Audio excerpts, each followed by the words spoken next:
are we? Tell the people what's going on. So we are here, our first full-length podcast. Wow. From TikTok 2 years ago, you reluctantly started it with me. I'm kicking and screaming, but yeah. Yeah, reluctantly. And now we're doing a full-on podcast. To be honest, for me, it's very natural. Because you don't stop talking. Because I love talking, yes, we know that. And like we kind of do this at home anyway. We? Well, you're sitting there and I'm talking. I'm just not a natural talker. I can't just ramble on and You're on and on. such a liar, Danny. You talk all the time. You think? You tell people that it's always me, but you talk a lot. Yeah, I get that. Oh, dear. I think what you mean, tell me if I'm wrong, which I'm never, you mean like you don't necessarily talk about deep stuff. Nah, that doesn't You're interest just me. like a kind of like a surface level speaker. Yeah. Talk what's got to be spoken about and that's it, move on. Yeah. Away you go. Yeah. And I think that I've brought like a bit of depth into what we talk about. You have a lot. Because you remember before, depth's one word. I mean, before I wouldn't even have my photograph taken because I hated it. Social media, I couldn't stand it. I know. Then all of a sudden, TikTok come, thanks to your sister. But how comfortable would you say you are with it now? Like, look where we are now from TikTok. So Yeah. How are you now with it, would you say? I was changed completely. It's still not my first thought to do. Yeah. But yeah, I'm absolutely fine, natural. Yeah, I love being in front of the camera now. Yeah. I'm more comfortable. And that's really why I guess this is where the podcast has come from, because we do stuff on TikTok, which is absolutely great. And that's kind of where we grew in the last 2 years, grew quite quickly. And we didn't have no motive, no intention. It was kind of like, just go on TikTok and just give it a go. And we just built this community, which was amazing. It is amazing as it happens. And this has like been a natural progression because one, we've been doing, kind of started with the music, bit of Caribbean food, bit of cooking. Yep, love and it. then kind of went on to the music and also the talking. People just love that we opened up and made a space for talking. But I feel like on social media, there's only so much talking you can do. And I think with a podcast, you kind of that's right. You kind of need that space to have like longer conversations and go a bit deeper. I'm not which is gonna what lie, we're about. I feel the pressure a little bit. so I don't know what you're going to ask or where it's going to go. Babe, I've given you notes right there. So the music, that went massive, didn't it? Yeah. It went huge. Yeah. Obviously, I'm an 80s soul DJ, vinyl. Yeah. You love your soul, rare groove. So Yeah. between us, got a massive record collection. Yeah. And we started doing these events. Well, because they asked us to. That's right. I've got to say, big up to all of our TikTok followers because of them, to some degree, we're sitting here. I mean, we are who we are. Yeah, thanks you lot. Cheers. We are who we are, but because of them, they kind of asked for more and it's just kind of naturally gone that way. That's right, yeah. And I think having our 7th party this month, Christmas time, Like- full on. that's just nuts. Great though, isn't it? I love it. It just feels, again, like a natural kind of progression for us. It doesn't feel like it's forced or it doesn't feel like we're trying to do something. It's just a natural progression from what our community, our followers want to where we are now. That's right, yeah. I play all my soul, funk, rare groove, bit of R&B, old school hip hop. But should I have played Shaking Stevens? Merry Christmas. I love Christmas. I love the Christmas songs. You don't get the good old fashioned Christmas parties no more, do you? Oh yeah, maybe not. Well, Maybe especially not a Cockney Caribbean soul part. We're not going to, are we? I mean, Christmas time, that is my best time. You know, I speak about this all the time. Yeah. I love Christmas. Yes, we to know. a point, I'm not a bit of a saddo here. I still believe. And it ain't Father Christmas. I believe in Christmas. I love Christmas. What do you I believe absolutely in? love it. Like what? Do you know what? I don't know. I just believe it is magical. It takes me back to being a kid. Yeah. I had the best Christmases as a child. Yeah. We didn't have a lot of money growing up at all. We Yeah. weren't poor. We didn't Yeah. have hardly anything growing up. Yeah. But at Christmas time, we got a Christmas outfit called Christmas clothes. Loved it. Wore on Christmas Day, all smart. The best day of my life ever was getting up in the loft with my dad, getting all the Christmas decorations down. Loved that. Put them up. I don't know that we put up we didn't have Christmas outfits. We definitely had church outfits. It was about church outfits on a Sunday. Yeah, you were talking before about putting up that foil kind of tinsely. Yeah, the big paper chains going across the sea, or pin them in and that, yeah, they'll fall down, wouldn't they? Sellotape them back up. Proper cheesy, but that's how it was back then. Yeah. And my Uncle Terry, I grew up, obviously, two of my aunts lived opposite, my nan lived round the corner. So my Uncle Terry used to dress up as Father Christmas and walk. Oh, I love Uncle Terry. And he walked down the road just as Father Christmas. But back then we lived in like a big long road, all terraced houses. The whole neighbour, all the kids would come out. It was my Uncle Terry, and I was like, wow, there's Father Christmas. Well, did you know? No, I didn't know. Didn't have no idea. How old were you? 23? No, not really. I can't remember, I suppose 8, 9, 10, it goes from there, doesn't it? Yeah. And even my mum used to bring a drinks trolley out. I thought we were so posh. Brought an old brass drinks trolley out, and only at Christmas time did we have fresh orange. Never the rest of the year we had fresh orange. We had fresh orange and Ribena as kids, and it's the biggest treat ever. I was so lucky. That's so crazy. I know, yeah, it's just the old traditions you love, isn't it? I can't think of any traditions that we had necessarily other than the family getting together. Yep. I say that's what you do at Christmas. Generally, families get together. But I don't remember anything particular like what you're saying. So it just sticks in my memory. Like my two aunts lived opposite, so every year there'd be at least 14 of us. We took in turns having Christmas dinner at each other's houses and that, and the neighbours. We had a Boxing Day party round Darwin Verns, round the corner. My mum and dad had a party every New Year's Eve. And it was just everyone bring a bottle, bring a drink, and have the buffet, all the leftover cold turkey. Oh, the buffet. Yeah, apple and cheese on a stick and that. Prawn vol au vent, crab sticks. So the first year you brought me, well, we were together. So we kind of got together in December. Shout out, this December is our what year anniversary? It's when we met anniversary. 7 years ago. Yeah, that's what I meant. Yeah. And you brought me to your family. It wasn't the first year, actually, we got together. It was the following year. Yeah. And like you say, all your family live like really close to each other, like a walking distance. Still now, don't they? Yeah. Yes. And you took me to a few different houses and I was so shocked. I just never seen anything like this before. Every single house that we went to, I say every single, it was about 3, had the same cold buffet table. Yeah. Of food. That sounds quite a negative, the way you looked at it. No, I'm just saying, best. It's not negative. It's just pointing out, obviously, that we come from different places, different cultures. You sat on the cold, didn't you? Yeah, cold, because I don't eat cold food. But I was very grateful, family, just so you know. I was grateful for the vol au vents. But I'm just saying, I was so surprised how, like, copy and paste, like it was at each different. It's the traditional food. You've got your ham, your turkey, your cheese ball. Traditional food for us bread. at Christmas is just Caribbean food. What you have every week? We don't have it every week, though. No, we don't, which I'm pretty gutted about. Well, that's what happened with that first Christmas, wasn't it? You asked me that question. So what do you have to eat on Christmas Day? I was like, what a stupid question. Turkey, it's not, pigs Danny. in blankets. No, from my point of view. Yeah, okay. Not realising. Okay. Cauliflower cheese, stuffing, prawn cocktail to start, and that's it. Very traditional, very same, just that. So for me, it was like, what do you have? When we're having Christmas with our extended family, it's like, right, what are you cooking? What are you bringing? Like, what we doing? Like, what's going to be the spread? But when I asked you that, it was more from that point of view, like, what's going to be the spread? But you just was like, it's just Christmas dinner. Yeah, that's the spread. But the spread has to include curry goat, rice and peas, mac and cheese, coleslaw, rum cake, like everything. Rum punch. Rum punch, obviously. Yeah, but I didn't understand that at the time. Yeah. And I'm not going to lie, it took a while to get my head around it. Yeah. But we've done it, didn't we? We did. We kind of put it out there on TikTok, didn't we? We said, what should we do for Christmas? And that's kind of like, again, extending that Cockney and Caribbean, blended, our cultures coming together, and it shouldn't be one or the other. No, that's right. So we blended it. That's right. So we had a normal turkey.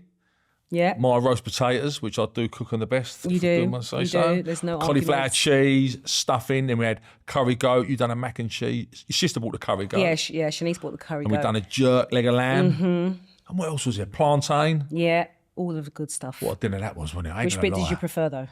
The bit I prefer Tell the truth. is the Christmas Eve turkey sandwich. Tell the truth, Danny. Don't avoid the question. Which bit of that Christmas dinner did you prefer?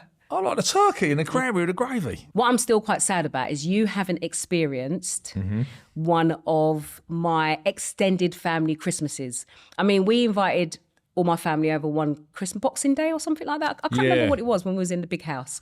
And that was kind of like the vibe. We had music, we had the fire on, Lovely, we had food, everyone was just laughing, playing games. And we used to play things like Name That Tune. Do you remember we did that? Yeah. You haven't actually experienced that on my side of the family because, families have their beef. Of course. Unfortunately, sometimes people go their separate ways. So you haven't, since you've been around, you've not experienced that. Yeah. But we managed to have a little snippet of it when they all came over to ours, which was nice. And my mum come over. Yeah. Pat and play friends. Play your cards right. Yeah. Remember that? Brilliant, wasn't it? The thing is, it's like, whilst there's differences between us, there's so many similarities and a lot of, like, from music to what, like, when our families met to just games and stuff we play at Christmas, it's all just very similar. Yeah. Because we all come from that East London roots, the things that we enjoy. Yeah, of course. That's all the same, really. I'll never forget when, I don't know what day, I think it's the day after Boxing Day, your family stayed over. Yeah. And Auntie Valdrant was there. Yeah. It's about 10:30 in the morning. So do you want a cheese board? She loves it. No, Dan, it's too early for Is she? cheese board. I said, shut up, Valda. I've got the cheese board and got the port out. I was lovely. We've done about a bottle and a half of port by 11:30. It's Christmas. That's what Christmas is about. She was half cut, wasn't she? Yeah. Flirting with me, Auntie Valda. You wish. Yeah, it was lovely, wasn't it? And then I think then the first blended Christmas we had, I don't know what food we had because it wasn't Christmas Day. That wasn't Christmas Day. So that wasn't Christmas Day. That's why, But the first blended Christmas Day we had, what we were talking about earlier, we invited my mum and my sisters. That's it. And they thoroughly enjoyed That's it. the way forward for me, having all that food mixed up. Yeah. Got food for days. Yeah. And then, absolutely. Absolutely. It's like a normal Caribbean party. And any Caribbean party you go to, you just get fed. That's quite been a big culture shock for you, hasn't it? A nice one. Yeah, but not negative. I just mean, but a culture shock, like it's to like, go to parties and like you come around all my family's house at Christmas, you get food, get buffet table. drink, and music. Mm-hmm. That's Caribbean's house every weekend, isn't it? Mm-hmm. But okay, the food's hot. Can I say something? Not just weekends, just any occasion. Yeah. Even funerals. You've been to funerals now. What are they like? They're bigger than weddings. Yeah, a mini bus with a DJ in it. With a sound system. I know. Nah, the best one for me was the christening. That christening. Dan, we're going to a christening up in London, wasn't it? Mm-hmm. What time? At 7:30. I go, Carl, that's too late. We're going to miss it. You're like, it's a christening. I was like, yeah. Come to my christening. Just go to church about 2:00. Go back to someone's house, have a warm bottle of beer and a prawn vol au vent, ham sandwich, and you're done by about 6:00. We turn up. It's not how we do things. We turn up at 7:00. Yeah. I was like, what is that noise? It must have been a separate party or a rave going on. When in this christening, I see 6 DJs over there, speakers in each corner. I was like, you're having a laugh. Then you want some food. My God. There was like 8 stations. All the aunties were cooking their food, weren't they? And we had I went home with 3 containers, 3 packed lunches. That's someone's christening. Yeah. I've never known anything like it. I think with our culture, we just love good vibes. Like, we love feeding people. We love, as you know, music. I'm not saying other cultures don't, but it's just very prominent in our culture. Well, I love your culture. Yeah. I absolutely love it. I feel very welcomed. Yeah. It's always love, food, drink. Yeah. Always good vibes. Always. It's just, I get so welcomed. Yeah. And you've blended in really well. I often forget that you are who you are, I know, to be some honest. people do. Yeah. It is hard, isn't it? It is, yeah. Yeah, man. Because I don't look at you and just go, it's a white man. I'm not thinking of you, I know that's what people tend to see. We've had that a lot on social media. The first thing they see is you're white, I'm black. It's just weird because it's just not. Well, for us, it's not weird. It's just. No, I'm saying it's weird because I don't see it. I'm saying it's that's not right. It's not the first thing I see. Yeah, of course. It's the person. Yeah. But from someone looking in, that's always the first thing they see. So yeah, sometimes I forget that you. And I think the cultures are very similar in certain terms. Yeah, like absolutely. Back in the old days, we my family from East London grew up in Hornchurch, all terraced houses. You just grew up in each other's houses, and that was it. And I think you're very, very similar. Oh, absolutely. But do you think that is like the culture from where we come from in terms of East London, or do you think that is the culture, as in black and white culture, is not much difference from that point of view in terms of how family? I think both. Yeah. I think if you come from a busy working class environment, culture's going to be the same. I'm not working class. Really? Well, them shoes on you, I love. Look at them shoes. Look, you get 3 Ivies with them shoes. Look at them. God, dear. Sorry. So a fellow I know I used to work with, he said one thing to me. He grew up in just outside East London. Yeah. And he'd done very well for himself, got a big house, moved out. He went, it's the worst thing people can do is get successful, move out to big houses on their own and get isolated. He went, you lose that sense of community completely. Can I say something? Yeah. That is what I felt like when I moved to Essex. Really? Yeah. It was locked down. Yep. It's not that there's something wrong with Essex, because I always knew I'd live in Essex at some point. But it does not, where we are, and my experience, does not have that sense of culture, that sense of diversity, that sense of everybody. And that's why I moan about being in London. I probably wouldn't live there again as such. Yeah. But when I go back, I don't care. You can take me to the roughest part. I'm like, yes, I'm home. Yeah. Drop me in Upton Park in Green Street Market. I'm like, whoop, yep, I'm just navigating myself because I'm just so used to born and bred London. So I'm used to seeing everyone, everything. Someone's got pink hair, a man's wearing a dress, or whatever it is. It's no one looks twice because you've got everybody. When I moved to Essex, it was very much the opposite. Yeah, but Essex is very big, so there's a certain part of Essex. I'm just talking about where we live without going into detail. I'm just talking about where we live and my experience. I'm not saying every part of Essex. I'm not saying Essex is bad. I am saying my experience. What you're saying that guy said is like, I used to cry, didn't I? Yeah. In lockdown, I'd be crying. You'd be like, don't you want to be here? And I'm like, yeah, but I just want to go home. Yeah. Because I don't have roots where we are. Of course. And I still don't believe that I have roots there. Not like my roots from East London. Yeah. Once we're driving back home, we're going over the A13, and I see that nice sunset of Canary Wharf and all those concrete jungle, which your mum hates. And over the smog. I'm like, oh yes, take me back. Take you back, babe, no problem. I know you keep threatening to do that, don't you? It's actually not a threat to me. I drove the other day when we sorted something out. I drove where I used to live down that road. Yes. And all ran past my old school and the shops on the corner. And it's a very busy, congested road, like all just terraced houses the whole way along. Yeah. Loved it. The feeling I got, the nostalgia, take me straight back. Yeah. To where, like where I grew up, like my dad, he built a tree house. Yeah. Like my neighbours either side, like 5 houses either side of my house, I had like 10 best mates. Yeah. We'd climb over, they'd be in my tree house, we went out, they'd be in the tree house. It was fantastic. And it was that kind of environment that I loved. And I went back there the other day and it really took me back to, walking over the shop as a kid with a little note, get my mum's cigarettes. Yeah, and I have to do that for my nan. And my Beano magazine or my comic.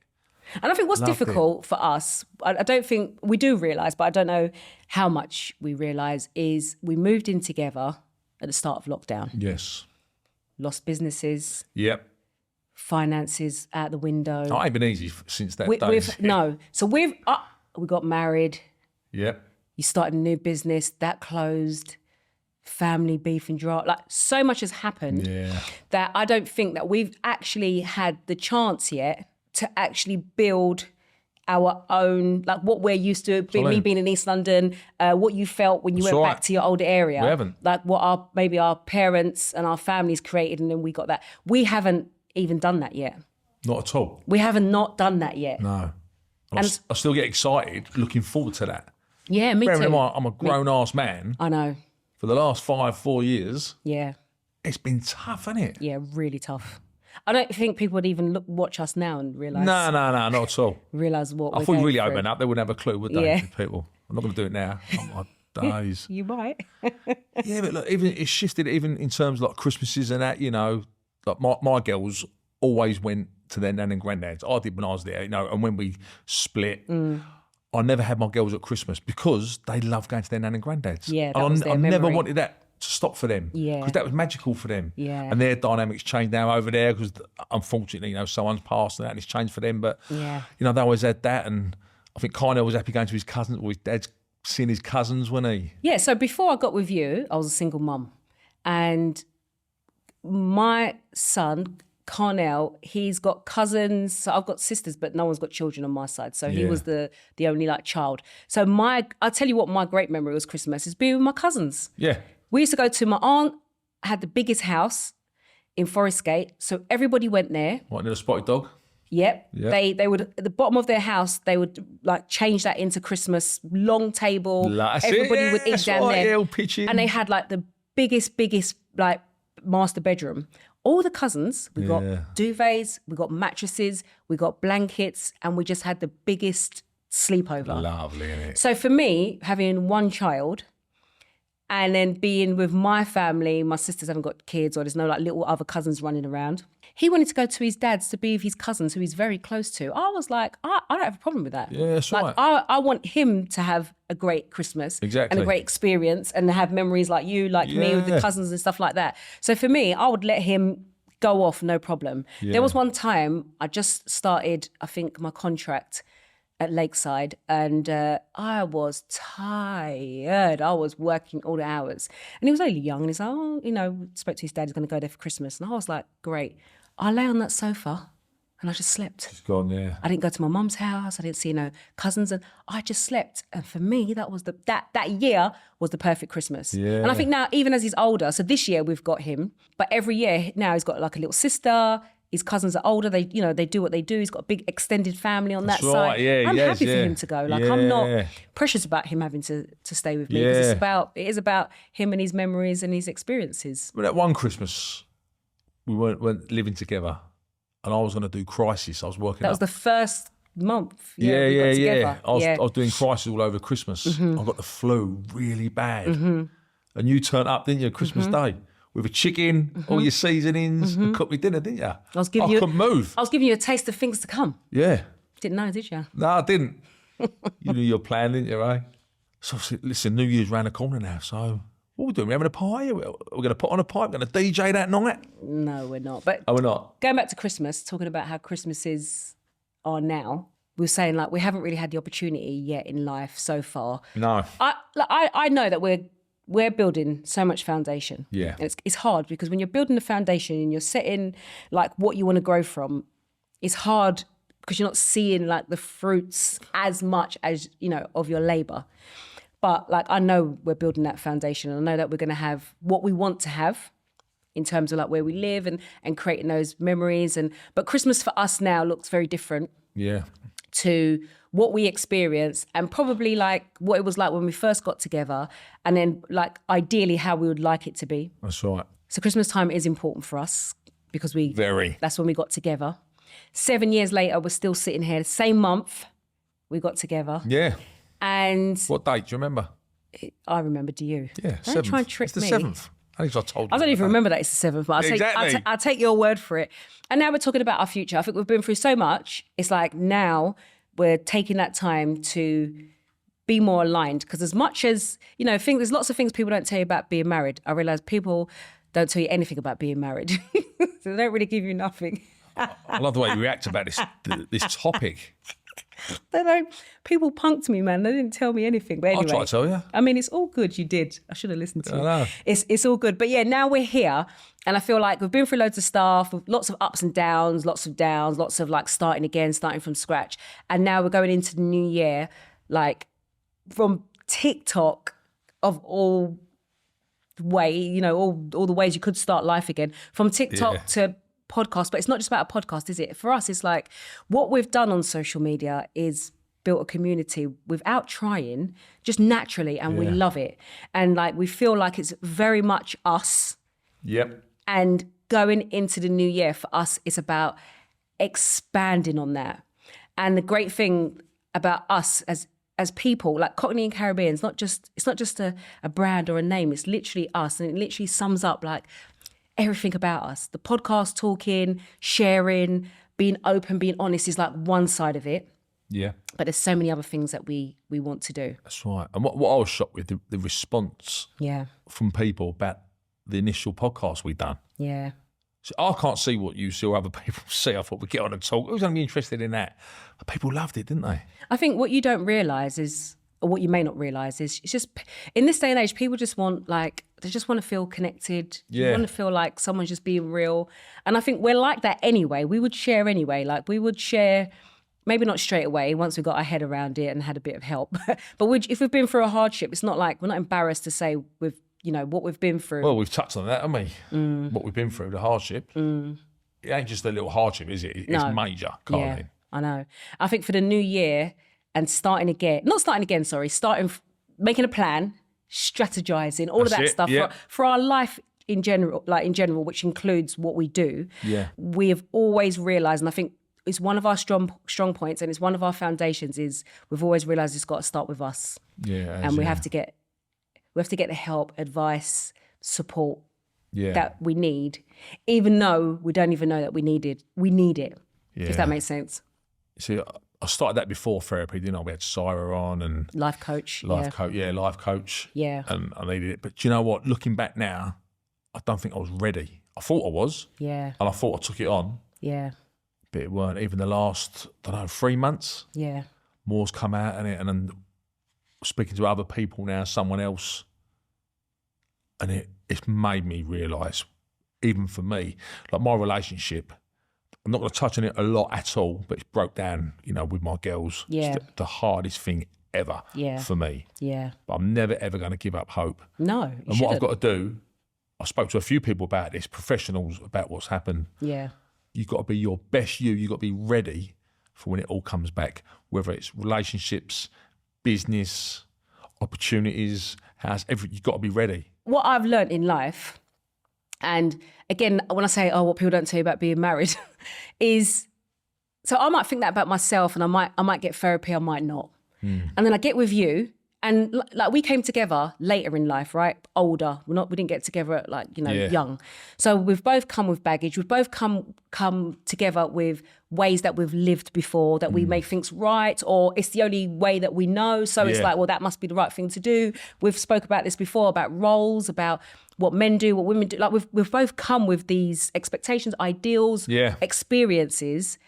And then it's like, you come together and then you've got like this zigzag and you're like, something's not working, which is why we started therapy. And I remember when I mentioned it, you're always up for things, but you also did think like, if we have to do therapy, that must be a problem. I'm always up for things, going down a pub or going for a meal, not going to therapy. But then you did, and it's not been easy and it's been hard, but it's given us more understanding of each other. 100%. That's what I think. Understanding of myself as well. Understand of ourselves first, of each other, clarity. And I think that, I said this before to you, that when I'm at a stage when I can, I will always have therapy and I'll always have a life coach and I'll always do those things because it's so important. I think I've learned it's so important to understand yourself and being married like the other person. Because I think that we kind of was like this on a few things. And I think together we would never been able to get past those things because you had your way of thinking, I had my way of thinking, and we just didn't know how to I don't know, is it come to a compromise? I don't know what the word is because obviously every situation was different, but I think the best thing that we've done recently is have therapy. And I think, not to sound perfect, but I think the best thing you've done is have sessions on your own. Oh, it is. It is, isn't it? Because I would say something. For the first time in my life, I've actually enjoyed it. Yeah. Before, I'm like, oh, you're having a laugh. Yeah. Why have you enjoyed it, would you say? Because I think, first, I'm ready for it. Yeah. You've got to be anything in life, you've got to be ready for it no matter what. Yeah. Learning to realise, I think, where we come down this road, and I've started to pursue acting a little bit, this, that, and the other, it all goes back. Everything went back to when I left school. Right. Everything. And I've said this to you, and it's a really hard thing to say. As an adult, I was never happy.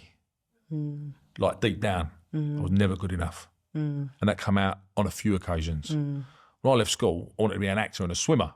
It turns out I was a professional footballer. It was like, wow, I didn't want to play football. I knew in my gut I didn't want to play football. I actually wanted to become a bricklayer. I had the opportunity to be a bricklayer, and I loved acting and swimming. I said, I want to be a bricklayer, but the opportunity to become a footballer, a bit of pressure, I took that, done it for 5-6 years, hated it, give it up. Then after that, I thought I was too old to go and pursue my dreams. So from, say, 22, I'd done every job available that was around, earned as much money, but deep down I didn't realise it up until recently. Yeah. I was very unhappy. So I was just doing work, job to job, earning money. Everyone will tell you I was the hardest working person ever. You still are. Yeah, and I was the skinniest. Yeah. And I fucking still am. Yeah. Yeah. It got me nowhere. Yeah. And I didn't realise that. And perhaps it was people pleasing. That come up a lot, innit? I never ever put myself first. And when I opened a pie and mash shop, it's very, very successful. And I was like, done, you cracked it. Because I was earning real good money. Everyone was taking care. I'd look after everyone. So without knowing, I hid behind that. I thought my role as a man, I took care of everyone, which I still to this day want to do that. But when that got taken away from me, what was I left with? Nothing. And I crumbled, I broke, I went rock bottom. So now going back to working on myself, what really truly makes me happy, that is key. It really is. Yeah. I've got different outlook on everything that I've been through, everything that I want. I'll look at it from another set of eyes now. Yeah. I was always grateful, but I don't know what the word is really. we don't realise that has to happen. Like, I would never wish what you went through, what we've been through. I would never wish it on nobody. But in order to grow, in order for you to finally like live your best life, what you've been put on this earth to do, that mask, that hiding, that all of that, just it had to go. Yeah. It had to, and you would never have, like you said, you didn't realise that was happening. And through that circumstance, through those things happening, and then, you know, a long way or a bit down the line, then getting some help, then talking to someone, you realise that. And I always say when we got together, I think we're very different. I always like to work on the inside. Yeah. I never went to the gym. No. Still don't. You look good though, babe. Don't like exercising, thank you, darling. Where you was always go to the gym, eat well, eat clean. Yep. Like you were so focused in that area, and I was so focused on like my inside. And I think like, probably have to switch a little bit. Both of us. But I feel like it had to happen. Would never have wished it to happen the way that it has. But I like to say God doesn't make mistakes, and the fact that it has happened and the fact that we're here, look where we are. We would never, first of all, we would never have done social media. Like you said earlier, you didn't even like me taking a picture of you. Nope. Like, we would never have been here. And I believe that this Cockney and Caribbean journey, Danny and Carlene journey. Journey, one of these new words, isn't it? It's not. Our life, whatever our path, whatever word you want to use. Yeah. The craziest thing to me is I never knew you 7 years ago. So everything you done leading up to where you were, everything I've done leading up to where I was meant for us to come together and like be here today. And that's how I know, like, as much as things are hard, I try not to focus on that too much, because we've both had hardships in the past before. And I've said this before, being a single mum was hard. The fact that I could get through that, the fact that I could, then to me, like, it never, basically my point is, things never stay as they are. No. So the fact that we're going through this stuff and it's hard and whatever, what we've built just by sharing and being honest on social media, and just really social media has kind of got us out. Why did we start that? Because of where we was. Yeah. Wasn't it? And that's what I'm saying. You look back now, you think there was a plan all along. Yeah. So for me, it's like, I know it was awful and I know it was hard, but if it wasn't for that, what life would you still be living? You said, you wasn't happy. Where would I be? What life would I be living? Yeah. So I'm grateful for the hardships, because we're going to look back, like you say, be very grateful and go, that's why I had to go through that. Yeah. That's why that, And I think why I'm enjoying this, working on myself, these sessions, I've loved the last 2 or 3, loved it. Just get to my age when the most important thing, relationships broke down with 2 of the most precious people in my life. Mm-hmm. I lost all our money, lost house, I put us in so much debt, credit rating, shit, we have nothing. To see light at the end of the tunnel from that, it makes me feel really optimistic and ready to go. But we do look at things differently. 100%. Because you say, I lost everything. Don't get me wrong, I understand everything that's happened because I've been there, I'm with you. But we've also gained so much. Yeah. That we would never have gained. No, that's right. Had these things not happened. That's right. And when it all comes back, I'll be in a completely different place. Yeah. You're in a completely different place. Yeah. It will just filter through lovely, wouldn't it? And what's nice about that is we're kind of doing that a little bit online and building, like, I keep saying community. It sounds very like buzzword. I'm not saying it for that. We build like a group of people I know. that are just our people and we're their people. Like that event we just done, I can't wait to see them people. We don't know these people before 2 years. We don't know them from nowhere. We know them from social media. And when we did put that first event together, we were like, oh God, we're going to get some TikTok crazies at this event. Everybody was so nice. Unbelievable. Everyone has been so nice. Only crazy really was your family, wasn't it? You're out of order. I'm going to tell my mum you said that. Everyone's been so nice, and we've been able to build, and I think that's because everybody goes through things. Yeah. And people can relate, whether they've had our direct experience or an experience. People come to the event and said they had anxiety and they haven't been out. How many people come up to you and said, because of what you shared previously, that they was able to leave the house and come to our event? Do you know what that means? Like that's more than the £10 they pay for the ticket, or someone liking a video. our life, what we're doing by just being us and sharing and being honest and being real, somehow is helping even one person. And it was more than one person. Look how many people that said, because you shared your story and because we've shared some things that they were able to go, oh, it's a bit of light at the end of the tunnel for them. Yeah. That's a blessing. And there is light at the end of the tunnel. That is an absolute blessing. So I'm looking forward to 2026. I'm most looking forward to really trying to get like us getting on a page where we can work together, not being the same, but just working together because we're very different. Yep. But I think that's a positive. I think so. I hope so. I'm married now, for fuck's sake. Sorry, excuse me. I think that's a positive, and I think that I'm just looking forward to aligning a bit more and being on the same page. And I think that therapy has helped you look at you, us have some time talking to each other, understanding each other, trying to understand each other better so that we can move forward. And I'll definitely say, even with the small sessions we've had so far, like we've been able to get some clarity that we could even sit and like plan this today together, and do it together. I feel like I want a session now. You are. I am your therapist. Yeah. Your wife, your cook, your yeah. We won't go on. Yeah, leave it there. Right, so for 2026, yes. What do you want to accomplish, or what do you want to tick off your list? What do you want to achieve? So we've just agreed a holiday. That's the thing we want to do together. 100%. Absolutely. Not a holiday, back home to the Caribbean. Definitely want to take you to Dominica because you've never been there. Holly, even as like a young teenager, I knew I wanted to live in the Caribbean. Right, so I'm not going to live there, but we're definitely going to have a holiday there. For me personally, I'm just building out my fashion business online, which is like a bit daunting because I'm an in-person person. I like to get in the shops, work with my clients, style people, fantastic. Yep. So I'm really looking forward in 2026 for the business to grow online and to be able to help more people all at once. Can I just say, hats off to you. How hard you worked getting that business on. No one's seen it yet because you've been doing all the background stuff. No one sees you getting up at 3, 4 in the morning, finishing at 8 o'clock at night, 5, 6, 7 days a week, Carlene. I know. What you put into it, no one's seen that yet.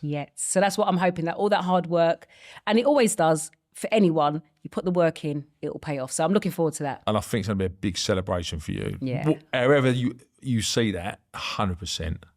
What about you? What do you want to tick off for 2026, or what's your goal? What do you want to do, see, achieve, accomplish? I just want to get a little bit back on track, get my personal life and all that, finances, start taking care of people again, because that's been tough for me. Yeah. I think that's going to come. Yeah. But obviously I started this road just through what we've been through, what I've been through, started acting. Yeah. I was in there's a film premiere in LA, Whoa. in Hollywood. So I'd like to get out to see that, I think, actually. That would be, Danny, what a dream. Yeah, I mean, it ain't up there for me, but it is a bit of an achievement. So perhaps I'd like to do that. How can it not be up there for you? Because I'd like a new van, really.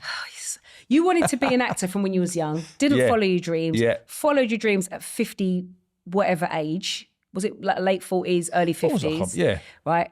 And you've been in the first film, short film, got loads of awards, and now one of the most recent films you've been in will be premiering, and it's not the first one because the first one was in LA, but you just didn't go. That's right. It's going to be premiere in LA, no matter what, whether that's up there for you or not. How massive, and that just goes to show that you're supposed to be doing that. Yeah. Because in a very short space of time, you've got a handful of films, and they've all done really well. And what have I got now? I've got an agent now. And now you're about to sign on the dotted line. Yep. And I'm very excited for you. If there's one person that deserves everything, Danny, it is you. It is you. Thank you. You're a good person and you deserve to be happy. You deserve to have what you want. I did say don't say that, didn't I? And you deserve, no, but you actually do. Like, I actually understand that when people say, oh, I don't understand like your husband being your best friend because like my best friend is my best friend. But I understand like I want you to be living your best life because I know what it feels like to follow my dreams, to do what I love, to do what I'm naturally good at, to just, I'm not saying it was easy. I'm not saying it was a walk in the park, but every day, like I was styling, I was working with these celebrities, and I'm not saying it was all fancy, but I was just doing what I wanted to do. Yeah, I know, yeah. It's just what I wanted to do and I did it. I've always been someone that's followed my passion, followed my dreams. I never really veered off of that. And then we were having a conversation recently And you've never done that. I don't think a lot of people have done it, Carlene. It blows my mind. I think you're very unique. You and your family are very unique. I've always said that from day one. Yeah. You've all done something special, something that you believe in, that Always. you love, enjoy. You've all, even your extended family, your cousins, unbelievable. Everyone in my family is creative. Everybody has followed their... And you know what? You know what I put this down to? My mum will be really proud of me saying, it's down to our faith. It's down to our belief. Because when you know who you are, when you know whose you are, when you know who made you, and when you believe and you trust and you follow that path, it's not saying that we don't have the same problems other people have, but we know where we're looking and we know where our strength lies. Yeah. So we will follow what we believe that we're here to do, which comes from inside. Yeah.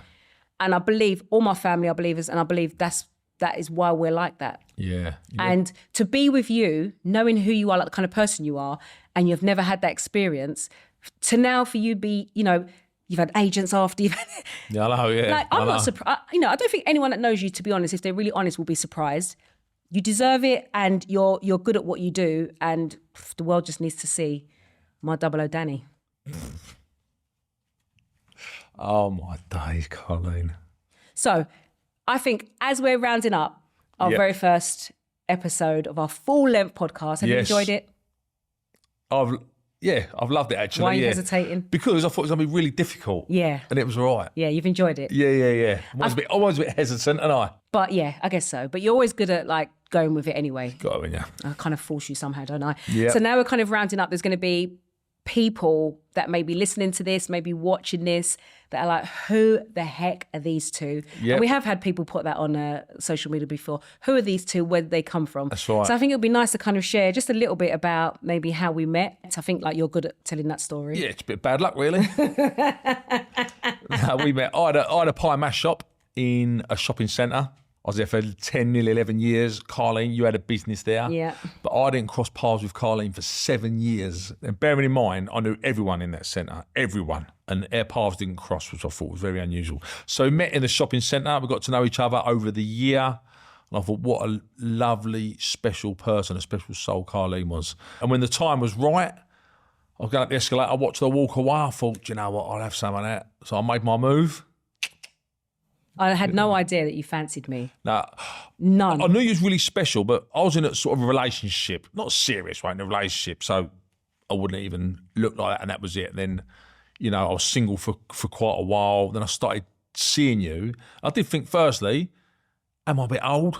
I was 7 years older. That was a big deal for you back then. It is, yeah. Yeah, because there's 7 years difference. Yeah, 7 years older. And because I'm white. Well, you didn't realise that. And you're black. And I thought, I wonder if she dates white people. Yeah, one day you asked me the most random question you asked me something like that. It was it was random to me because we weren't having those types of conversations. Nah. So I think you asked it in a kind of like, you didn't ask me, do I date white guys? But it was something that was kind of clear like that. I remember exactly how, where and when it was. And I was like, I just like who I like. Like, it's not, it has to be black. It has to be, it's thanks to my sister that said I got to take the blinkers off because I was a single mum.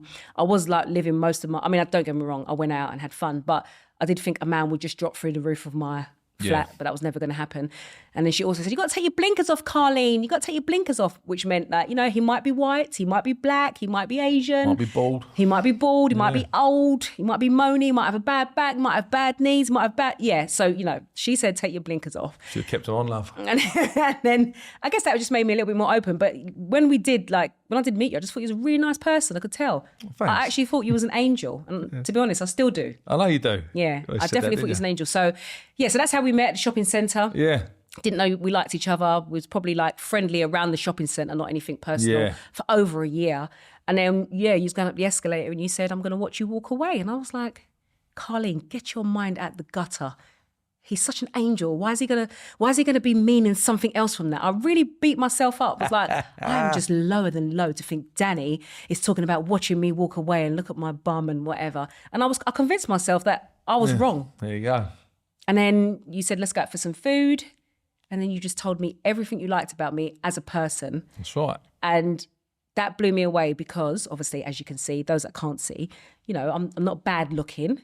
Okay, I get that from Gel. Yep. My dad. And people used to, like, back then, it doesn't mean anything to me, but people used to say, you're so pretty, you're so this. And I'm like, was bored of that, honestly. And some people say the same things. I'm very deep.